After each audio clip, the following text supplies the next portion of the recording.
अस्सलाम वालेकुम व्यूअर्स, क्या हाल चाल है। उम्मीद करता हूँ सब ठीक ठाक होंगे। मेरी दुआ है कि आप हमेशा हंसते रहें, मुस्कुराते रहें, हमें अपना प्यार दिखाते रहें। मेरा नाम है साबिर सुल्तान। मेरा नाम है मोहम्मद सादिक। आप देख रहे हैं हमारा यूट्यूब चैनल। हाजिर एक नई और एक्साइटिंग वीडियो के साथ। वीडियो है गेट सेट फ्लाई की, how India's best friend China turn into big enemy. चलिए मिलकर देखते हैं वीडियो, फिर उस पर करते हैं अपना रिएक्ट। हमारे रिव्यूज को जानने के लिए वीडियो को अंत तक लाजमी देखिए।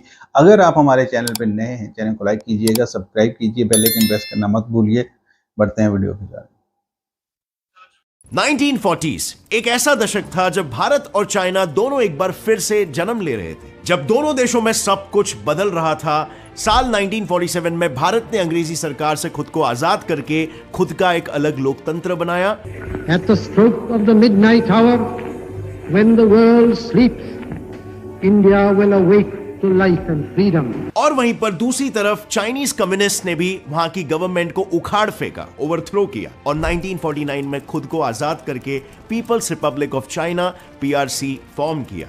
एंड इंटरेस्टिंगली इसके बाद इंडिया ही वो सबसे पहला देश था जिसने PRC को एज अ कंट्री देखा और इसी की वजह से दोनों के बीच एक दोस्ती हो गई। और यही वो दौर भी था जब देश भर में हिंदी चीनी भाई भाई ऐसे नारे लग रहे थे और 1954 में इंडिया चाइना के बीच सीनो इंडो एग्रीमेंट फॉर्म हुआ था। इस एग्रीमेंट के तहत दोनों भी देश डिप्लोमेटिक रिलेशंस में बंध गए थे, लेकिन जल्द ही सब कुछ बदलने वाला था। आफ्टर ऑल चाइना अपने असली रंग दिखाने वाला था।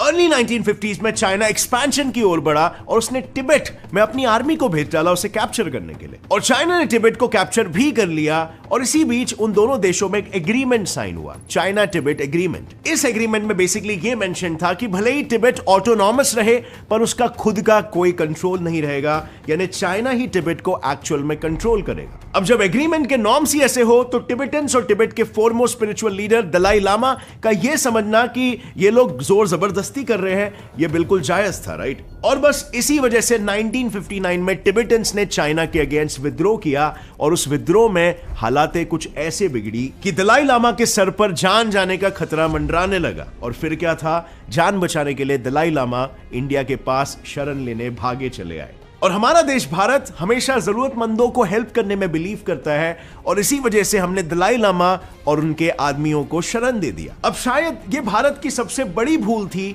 क्योंकि इस भूल का जो कैस्केडिंग इफेक्ट होने वाला था वो भारत का चाइना के साथ रिलेशंस काफी हद तक खराब कर देगा। चाइना को यह बिल्कुल पसंद नहीं आया, यहां तक कि चाइना ने अपने देश में ही एक अलग ही कहानी बना दी। चाइना में ऐसी खबरें फैलने लग गई कि इंडिया ने बाकी के नॉन कम्युनिस्ट कंट्रीज जैसे कि US और UK के साथ मिलकर यह कदम लिया है चाइना को कहीं ना कहीं दबाने के लिए। और बस फिर क्या था, चाइनीज पॉलिसीज अपना रंग दिखाने लग गई।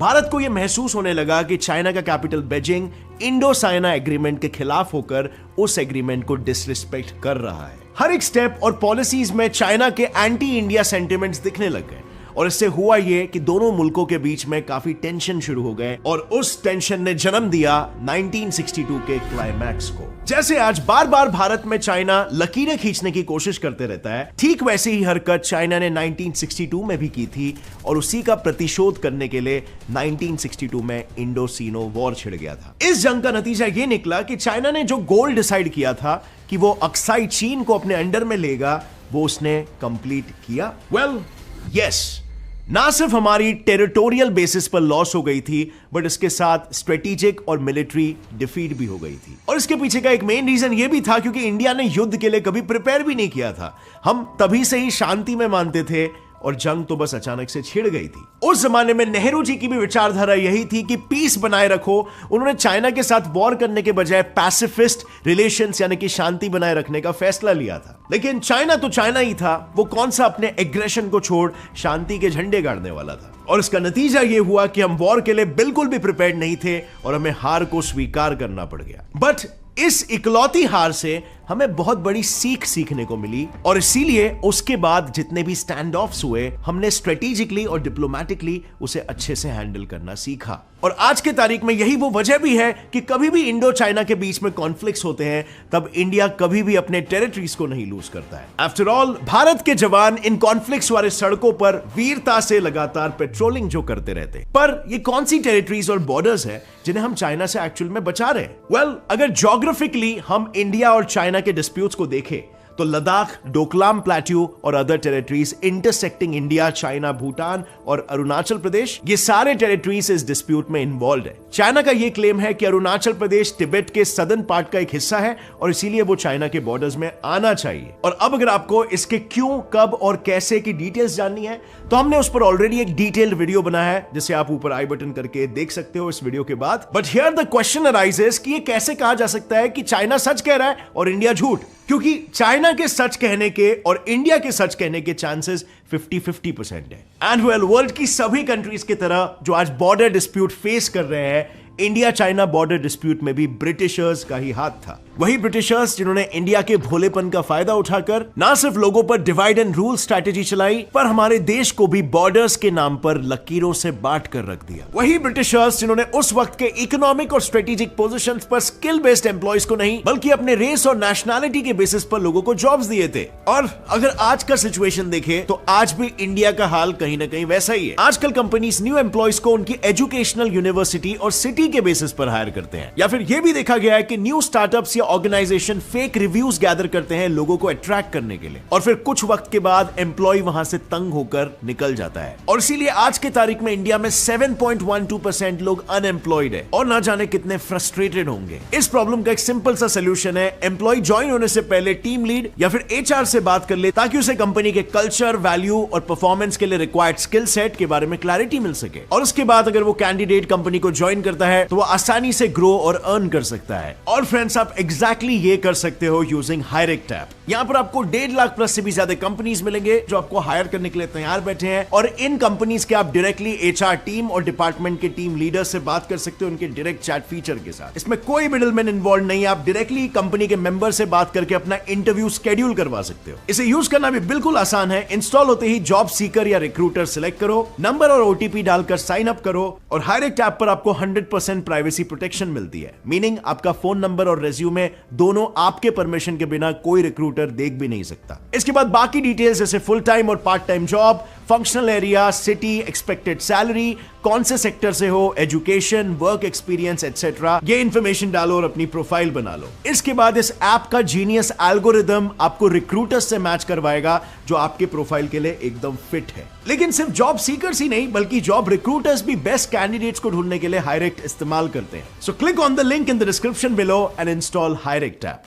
और इन लकीरों को कार्टोग्राफी यानी मैप मेकिंग में डीमार्केशन कहा जाता है, जैसे लद्दाख में मौजूद अर्दगा जॉनसन लाइन और मैकार्टनी मैकडोनल्ड लाइन और अरुणाचल प्रदेश की फेमस मैकमिन लाइन। अब हालांकि ये सारी demarcation lines India, Pakistan, Bangladesh के बीच खींची हुई रफ लाइंस के कंपैरिजन में बहुत ही बेहतर है, जिन्होंने तीनों इन्वॉल्व देशों के लॉन्ग टर्म रिलेशंस को इफेक्ट किया है और अभी कर रहे हैं। पर लाइंस के क्लियर होने के बावजूद तिब्बत की पास्ट गवर्नमेंट ने तो आज के इंडिया चाइना के बॉर्डरिंग लाइंस को मान लिया है, लेकिन चाइना ने कभी भी इन लाइंस को फॉर्मली एक्सेप्ट नहीं किया और इसीलिए चाइना की यही जिद इंडिया चाइना के बीच छिड़े हुए डिस्प्यूट्स की सबसे बड़ी जड़ है। और इसीलिए चाइना की इसी डिसएग्रीमेंट को आप LAC यानी लाइन ऑफ एक्चुअल कंट्रोल के डेवलपमेंट और मेंटेनेंस में देख सकते हो। LAC को असल में सबसे पहले 1959 में चाइनीज प्रीमियर झाओ एनलाई के लेटर में मेंशन किया गया था। हालांकि उसके बाद 1962 में इंडिया चाइना के बीच हुए इंडो-सिनो वॉर ने LAC का मतलब ही बदल कर रख दिया। अब LAC वो लकीर है जो इंडिया चाइना के फोर्सेस को अलग अलग रखती है, पर उस जंग ने कुछ और भी बदला था। 1962 वॉर के बाद दोनों देशों के बीच कोई कॉन्फ्लिक्ट नहीं हुआ, खास तौर पर 1993 से लेकर 2013 तक, जिसकी वजह है 1993 में किया गया इंडिया और चाइना के बीच border peace and tranquillity agreement. और 1996 और 2005 में एक अमेंडमेंट भी किया गया था जो ये कहता है कि फेस ऑफ्स के दौरान फोर्सेस फायर आर्म्स नहीं यूज कर सकते। और सिर्फ इतना ही नहीं, उस दौरान इंडिया से अपनी दोस्ती बनाए रखने के लिए चाइना डिस्प्यूटेड एरियाज को नो मैंस लैंड यानी अपनी और इंडिया दोनों की ही टेरिटरी ना मानने के लिए भी राजी हो गया था, जिससे दोनों देशों के फोर्सेस इस लैंड पर नजर रखने के साथ सिर्फ इसे पेट्रोल कर सकते थे। उनका वहां पर परमानेंट प्रेजेंस अलाउड नहीं था। लेकिन लेट्स नॉट फॉरगेट कि हम चाइना की बात कर रहे हैं, क्योंकि चाइना के नाम से ही अपने आप चीजें उल्टी दिशा में रुख बदल देती है, और आगे भी ऐसा ही हुआ। चाइना एग्रीमेंट साइन करने के बावजूद फिर एक बार डिस्प्यूट पर उतर गया। अप्रैल 2013 चाइनीज ट्रूप्स ने नॉर्दर्न लद्दाख के दौलत बेग ओल्डी सेक्टर में एग्रीमेंट्स के खिलाफ जाकर कैंप्स एस्टैब्लिश कर दिए, और इसे रोकने के लिए जब इंडियन सोल्जर्स ने कैंप लगाए तो चाइना ने अपने कदम पीछे लेने के बजाय लड़ाई की तैयारी शुरू कर दी। हालांकि मई 2003 में बिना किसी फेस ऑफ के ये टेंशन डिफ्यूज हो गया, लेकिन ये 2013 की सिर्फ शुरुआत थी। चाइना इसके बाद ऐसी हरकतों से बाज नहीं आने वाला था। सितंबर 2015 नॉर्दर्न लद्दाख के बुत्से रीजन में चाइनीज स्ट्रक्चर को इंडियन सोल्जर्स ने डिस्ट्रॉय किया, और इसके बाद दोनों के बीच ही एक फेस ऑफ हुआ। कुछ ऐसे ही जून 2017 में भी हुआ था, जब एक बार फिर से दोनों देशों के मिलिट्री का स्टैंड ऑफ हुआ, लेकिन इस बार डोकाला पास यानी सिक्किम और भूटान के बॉर्डर के पास हुआ था। ये कॉन्फ्लिक्ट डोकलाम को लेकर था, जिसे अपने फेवर में करने के लिए चाइना ने heavy road building equipments Doklam तक लाए, और उन्होंने डोकलाम रीजन में रोड कंस्ट्रक्शन शुरू कर दिया। अगर ये कंस्ट्रक्शन पूरा हो जाता तो माइंड यू चाइना को सिलीगुड़ी कॉरिडोर का एक्सेस मिल जाता, जो नॉर्थ ईस्ट इंडिया और रेस्ट ऑफ द इंडिया के बीच का एक बेहद ही स्ट्रेटेजिकली जरूरी कनेक्शन है। और इस प्रॉब्लम में भूटान ने भी इंडियन मिलिट्री को अपनी कंट्री में आने की इजाजत देकर मदद की थी, जिसके बाद दोनों देशों ने महीनों तक फेस ऑफ किया, पर लकीली इसमें कोई कैजुअलिटीज रिपोर्ट नहीं हुए। अब 2020 तक चाइना ने अपनी सारी हदें पार कर दी थी। चाइना ने बार बार इंडिया को ललकारा, पर यहीं पर यह सवाल पैदा होता है कि चाइना क्यों इंडिया के साथ संबंध तोड़कर ऐसे रिस्क लेना चाह रहा है, वो चाइना जो इंडिया का पहले साथी था। अगर चाइनीज पॉलिटिकल एजेंडा के हिसाब से देखा जाए तो अपने एक सिग्निफिकेंट नेबरिंग कंट्री से रिस्क मोल लेने के पीछे दो वजहें हो सकती है। नंबर 1, चाइना खुद को tactically significant piece of land मानता है, और नंबर 2, उसे लगता है कि बाकी एशियन कंट्रीज की तरह उसे इंडिया के पीस के वजह से कभी यहां से बैकलैश नहीं आएगा। पर वास्तव में इंडिया की तरफ से बैकलैश तो आना ही था, क्योंकि 2021 में चाइना ने तिब्बतन बॉर्डर्स पर अपने कब्जे को मजबूत बनाने के लिए वहां पांगड़ा नाम के गांव को कंस्ट्रक्ट कर लिया, और इस लिस्ट में पांगड़ा इकलौता नहीं था। भूटान ने क्लेम किया कि चाइना के ऐसे बहुत से गांव तिब्बत में ऑलरेडी बसे हुए हैं। चाइना की इस हरकत को टेक्निकली या स्ट्रेटेजिकली सलामी स्लाइसिंग कहते हैं, यानी एक साथ बड़ा वार नहीं, बल्कि लोगों के नजरों में बिना आए छोटे छोटे हिस्सों से बिना लड़े कब्जा पा लेना। शी जिनपिंग की ये सलामी स्लाइसिंग स्ट्रैटेजी इतनी प्रतिमाशाली है कि एक ऐसा प्रोसेस है जो किसी के नजर में नहीं आता और कोई इसे क्वेश्चन नहीं करता। लेकिन इंडिया अलग है। भले ही इंडियन मिलिट्री टेक्नोलॉजी और इंफ्रास्ट्रक्चर में थोड़ी पीछे हो, पर शायद इंडिया इकलौता ऐसा देश है जो चाइना से किसी भी हद तक लड़ने के लिए तैयार है, और तभी तो इंडिया ने चाइना के BRI यानी बेल्ट एंड रोड इनिशिएटिव को अपोज किया। नॉट ओनली दैट, इंडिया ने हमारे दुश्मन देश पाकिस्तान की मदद करने वाले चाइना के एप्स को भी बैन कर दिया, और सबसे जरूरी उसने क्वाड यानी क्वाड्रिलैटरल सिक्योरिटी डायलॉग को डबल बढ़ावा दिया, जो कि यूएस के लिए एक बेहद ही अच्छी बात थी, क्योंकि वो कई डेकेड से इस मौके का इंतजार कर रहे थे कि वो हमारे साथ टाइज को बढ़ाए। जिसकी वजह बिल्कुल साफ है, यूएस के पॉलिसी मेकर्स इंडिया को एक जियोपॉलिटिकल काउंटर बैलेंस ही नहीं, बल्कि चाइना के कंपैरिजन में एक इकोनॉमिक ऑल्टरनेटिव और डेमोक्रेटिक कॉन्ट्रास्ट भी मानते हैं। मतलब इन शॉर्ट, अगर इंडिया इकोनॉमिकली तरक्की करता भी है तो भी इंडिया में सब कुछ बैलेंस में रहेगा, और चाइनीज पार्टी की तरह वहां पर उतल फुतल, कॉन्सेंट्रेशन पावर और एंटी डेमोक्रेटिक हरकतें नहीं होगी। और यही वो बात है जो चाइना को नाखुश कर देता है। चाइना को इंडिया और यूएस के बीच फॉर्म होने वाले अलायंस से बहुत तकलीफ है, और इसीलिए भी चाइना इंडिया के साथ लगातार पंगे लेते रहता है और हमारे टेरिटरीज पर अपना कब्जा करने की कोशिश करते रहता है। इस हद तक नहीं लेकिन कि हम हमारी प्रॉब्लम्स को लेकर सीधा यूएस के पास पहुंच जाए और इंडिया यूएस के टाइज और स्ट्रांग हो जाए, क्योंकि इससे उसका भी नुकसान होना तय है। और इसीलिए अगर आपने लॉट ऑफ चाइनीज टैक्टिक्स को ऑब्जर्व किया होगा या फिर उनके बिहेवियर को ऑब्जर्व किया होगा, तो पहले वो पुश करते हैं, थोड़ा सा प्रेशर अप्लाई करते हैं, फिर थोड़ा कूल डाउन होने देते हैं, कभी भी डायरेक्टली वॉर के लिए नहीं जाते। बट या दैट इज नॉट टू से कि कभी भी एक चिंगारी की वजह से भी सिचुएशन हाथ से बाहर नहीं निकल सकती। सो आपकी इस कॉन्फ्लिक्ट को लेकर क्या राय है? क्या आपको लगता है कि हमें दलाई लामा की मदद नहीं करनी चाहिए थी? बिकॉज दलाई लामा डायरेक्टली हमारे कोई नहीं लगते थे, बल्कि चाइना के साथ रिलेशन हमारा ज्यादा इंपॉर्टेंट था, या फिर अगर हम उनकी मदद नहीं भी करते तो भी चाइना अपने रंग दिखाई देता था, बिकॉज उनका डॉक्ट्रिन ही ऐसा है। आपकी क्या राय है नीचे कमेंट सेक्शन में बताना। अगर दलाई लामा को सपोर्ट करने का डिसीजन अच्छा था then type down Dalai Lama, या फिर जस्ट टाइप डाउन नो।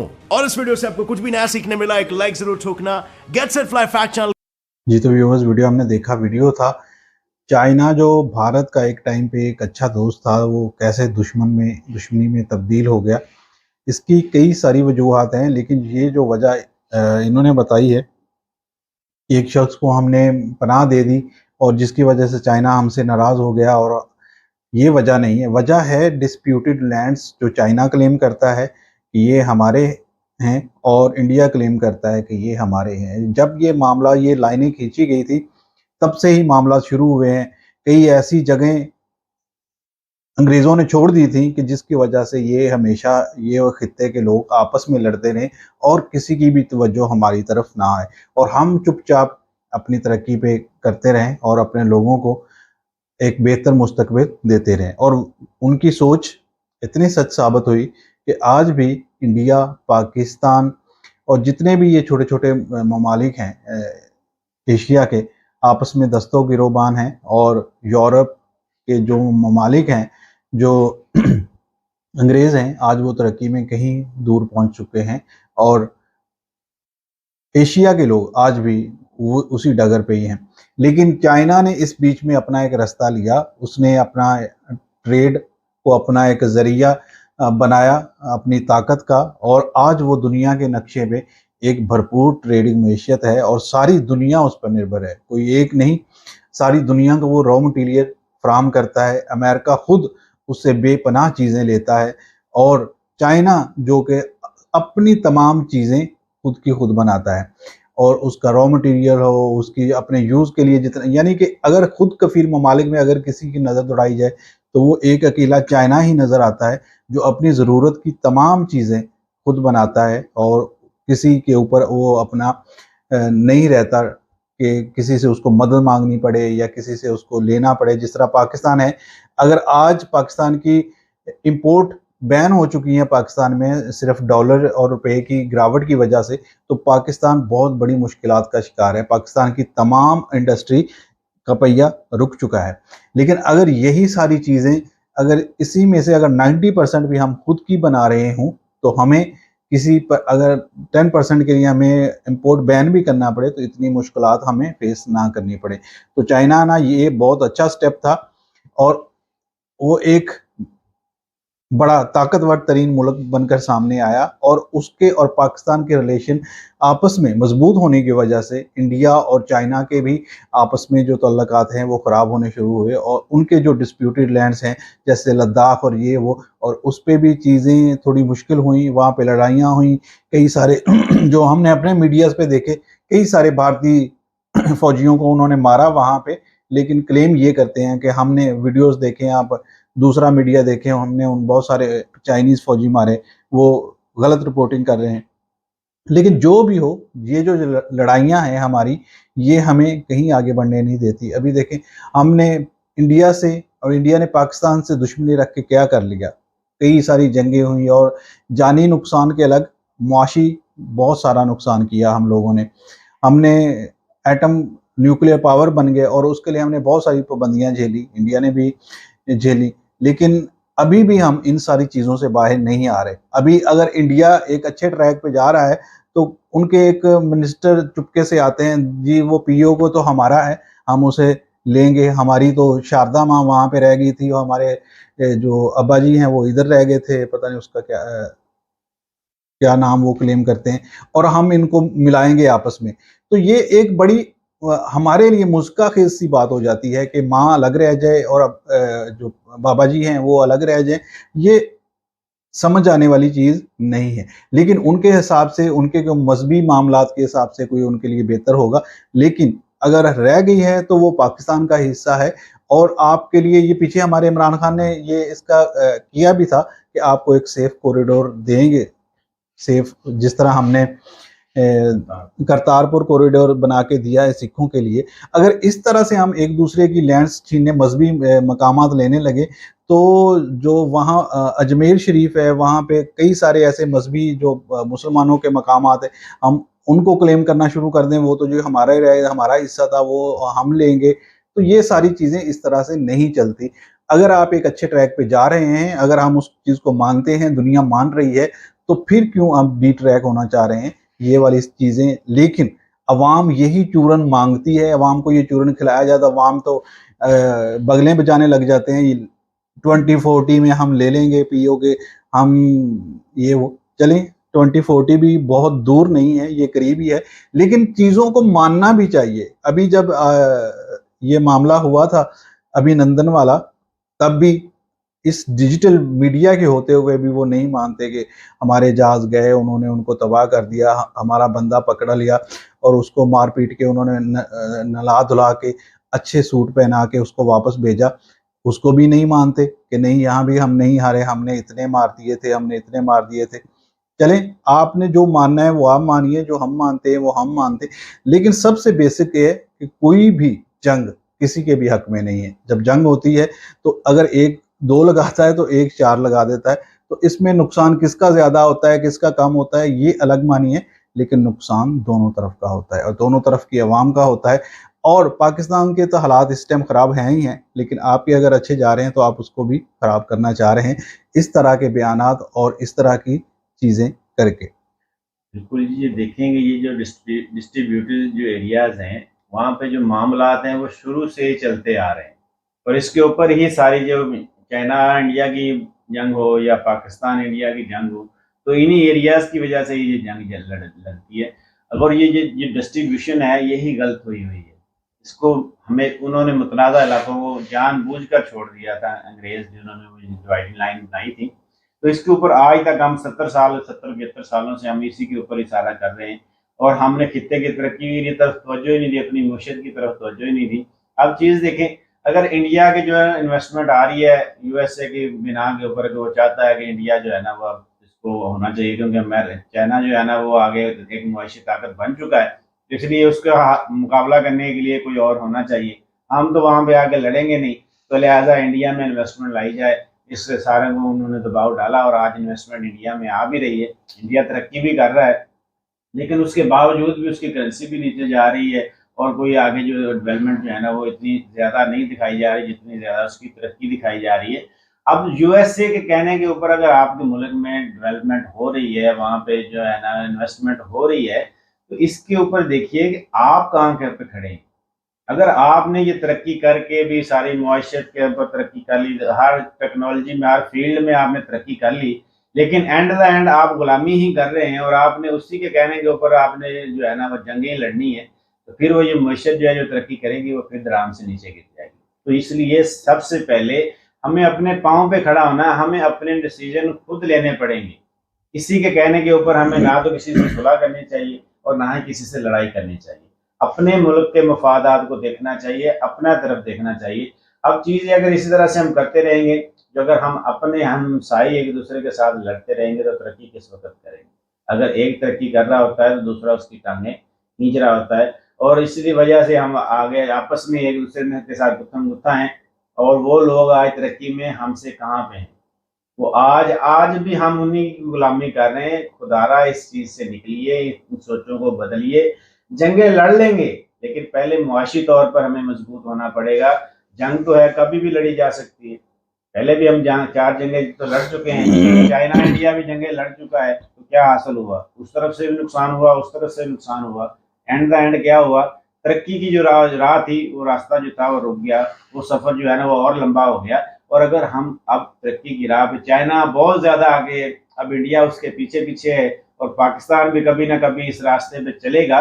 तो चीज़ ये है कि जब हम उस रास्ते पे चले जाएंगे, जब हमारी जो अवाम के अंदर जो मुआशी तौर के अंदर जो है ना मजबूत हो जाएगी, तो जब हम यूरोप कंट्रियों में नौकरियां करने की बजाय, गुलामी करने की बजाय, वो लोग दूसरे ममालिक के लोग हमारे मुल्क में नौकरियां करने आएंगे, तो फिर हम किसी के साथ भी जंग लड़ सकते हैं। लेकिन ये कैसे हो सकता है कि हम गुलामी भी करेंगे और हुक्मरानी भी करेंगे? ये नहीं हो सकता। चीज़ ये है कि जिस दिन, अब आप इंडिया को पाकिस्तान से सीख लेना चाहिए कि हमने अमेरिका की जंग लड़ी है, 20 साल जंग लड़ी है और नुकसान भी सबसे ज़्यादा हमें ही हुआ है। तो एट द एंड उसने हमें जो है ना अपनी जंग में इस्तेमाल किया है, और आज हमारे जो हालात है वो सारा के सारे उसी की बिना के ऊपर हैं।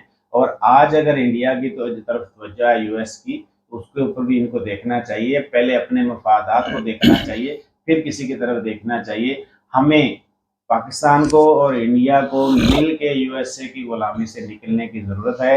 अगर हम इसी तरह गुलाम रहेंगे तो फिर हम उन्हीं की वजह से जो है ना कभी हम जो है ना वो जिंदाबाद जिंदाबाद, कभी मुर्दाबाद मुर्दाबाद करते रहेंगे और एक दूसरे के साथ जंगें लड़ते रहेंगे। फिर कभी भी ये मामला खत्म नहीं होंगे। हमें भी अपनी नाकामियों से सीखना चाहिए। हमें ज़रूरी नहीं कि अपनी नाकामियों को वजह दे दें और वजह दे दें किसी और को। हम खुद नाकाम थे, हम खुद इस काबिल नहीं थे जो हमारे हालात हैं, और ऊपर से हमने जो कश्मीर और इधर उधर की सारी जो हाँकते रहे हैं वो भी गलत था। और उसके अलावा जो हम मुआशी तौर पे हमने अपना कोई असूली फ़ैसले नहीं लिए जिसकी वजह से हम आज इतना पीछे हैं। अगर आज के लिए भी हम ऐसे फैसले लेते हैं जो पाकिस्तान के लिए बेहतर हो, अपना मेड इन पाकिस्तान का नारा लगाते हैं। इंडिया में एक टाइम था 1990s में कि उनके पास भी पाकिस्तान से भी बुरे हालात थे, और IMF आज के दिन जिस तरह हमें इंस्ट्रक्शन दे रहा है कि आप ये भी करें, ये भी करें, ये भी करें, मैं फिर आपको प्रोवाइड करूँगा लोन, तो उस टाइम पे इंडिया के साथ ये मामला उसका चल रहा था। लेकिन उस टाइम पे उन्होंने बहुत अच्छे स्टेप लिए और उन्होंने अपना वही वाला जो IMF के पास गए, और उसके बाद उसके पास उन्हें जाना नहीं पड़ा। यही वजह थी कि अगर वो इस हालात से इतने बड़े मुल्क को निकाल सकते हैं तो हमें भी कमी कोई नहीं है। हमें इन चीज़ों की तवज्जो देनी चाहिए। अगर राजनाथ साहब कश्मीर पे दे रहे हैं अपनी कौम को चूरन, तो उन्हें चूरन देते रहना चाहिए। हमें आगे बढ़ना चाहिए, हमें मामला अपने सुधारने चाहिए। फिर हम देखेंगे कि लड़ाई अगर किसी तरफ से भी हो तो हमने भी जो शबरात पे चलाने के लिए चीज़ें नहीं बनाई हुई, वो जंग के लिए ही सामान तैयार किया हुआ है। अगर जंग होती है तो किसी के भी हक में नहीं होगी। तो जंग से बचना चाहिए, चाहे चाइना और इंडिया हो, चाहे पाकिस्तान और इंडिया हो, चाहे दुनिया का कोई भी ममालिक हो। अब देखें, रशिया यूक्रेन वॉर ने पूरी दुनिया को, जो गरीब ममालिक हैं उनको तबाह करके रख दिया है, और उसमें कितने लोग सफ़र कर रहे हैं ये सारी दुनिया के सामने है। और फूड शॉर्टेज हो गई, उसकी वजह से प्राइसेस इतनी हाइक हो गई, और अमेरिका में इस हद तक महंगाई बढ़ी कि उसे अब ईरान के भी पांव पकड़ने पड़ रहे हैं कि आप शामिल हो जाइए इस ऑयल में, अपनी पैदावार बढ़ाइए, हम ब्लॉक बनाइए। किसी ना किसी तरह से उसको रास्ता देना चाह रहा है कि ईरान को, जो उसने अपनी मुआशी पाबंदियों की वजह से कमज़ोर करना चाह रहा था, लेकिन अब उसके पांव पड़ रहा है कि हमारे मुल्क में महंगाई होगी, हमारी इतनी बढ़ गई प्राइसेस, ऑयल की प्राइसेस इतनी ज़्यादा बढ़ गई। तो सारी चीज़ों को देखना पड़ेगा। जंग किसी के मफाद में नहीं, किसी भी खित्ते में हो, सारी दुनिया इसकी लपेट में आती है कि मामला कहाँ से क्या हुए। तो पाकिस्तान के पास जो न्यूक्लियर पावर है, ये भी दुनिया के लिए एक बहुत बड़ा डर है। इंडिया के पास न्यूक्लियर पावर है, ये भी एक दुनिया के लिए, इसके सिर्फ एक खित्ता मुतासिर नहीं होगा, सारी दुनिया मुतासिर होगी। तो हमें जंग और इसकी वजूहत बनने की बजाय हमें तवज्जो देनी चाहिए। अगर आप एक अच्छे ट्रैक पे हैं तो उस पर आगे बढ़ते रहिए, हमें भी कोई ना कोई रास्ता मिल जाएगा, हम भी उस पर चल जाएंगे। आई होप सो हमारी वीडियो आपको अच्छी लगे लाइक करें, शेयर करें, सब्सक्राइब करें। मिलते हैं एक और नेक्स्ट वीडियो में, तब तक के लिए साइन ऑफ। अल्लाह हाफ़िज़।